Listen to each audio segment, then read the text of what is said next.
War I battlefields in Kenya and the effects. Kenya is a hotspot for battlefield between the Germans and the British. The First World War shook the European continent and claimed the lives of millions of people during the period from 1914 to 1918. To historians, the mention of World War I evokes dark memories of death, loss and pain. Taita Taveta County, one of the battlegrounds for the Germans and the British soldiers in East Africa Campaign, to date retains the scars of the ancient battle. The blood war between British and Germany left behind suffering as a result of separation of families and forceful displacement of communities.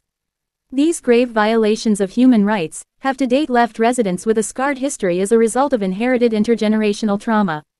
Two villagers from Kasigo by the name Mawashutu and Kinona had gone to harvest honey in the forest and bumped into a group of German soldiers who demanded to know the status of their rival British army. The two villagers were detained by the Germans until dark when they moved with them near the British camp. At midnight, the Germans attacked and killed all the British soldiers.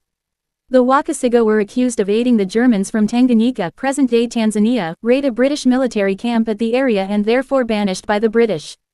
British soldiers forcefully evicted Kasigo residents from their ancestral homes and forced them to walk a distance of 35 kilometers from Kasigo to Mangu Trading Center without food and water.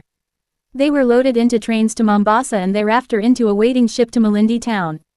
They were put into concentrated camps with hard labor for 22 years.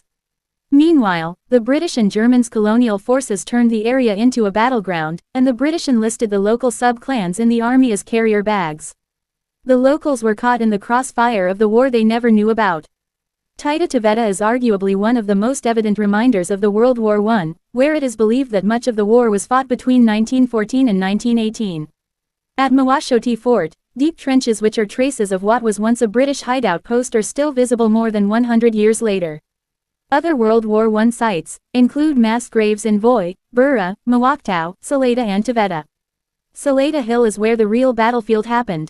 Most of the Indian soldiers were buried at Mawaktau Cemetery along Bura-Taveta Road.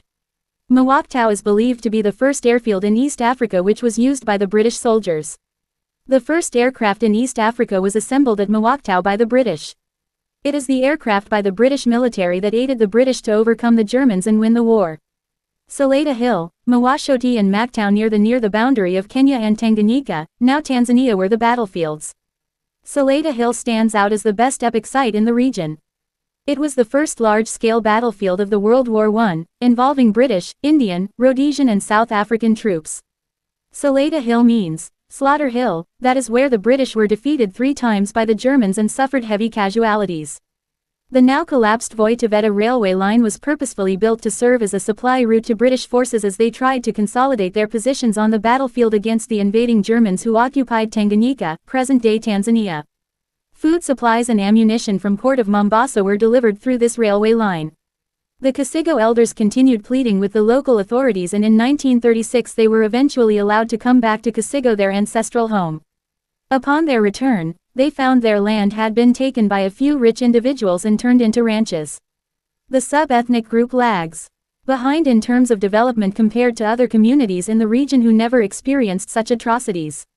For the 22 years they were away from home, the Kasigo community suffered psychological and physical torture, marginalization and massive economic losses through loss of life and destruction of property for the war which was not their own making. And nearly over 100 years after the end of hostilities in 1918, the horrors of the war are still part of the local folklore.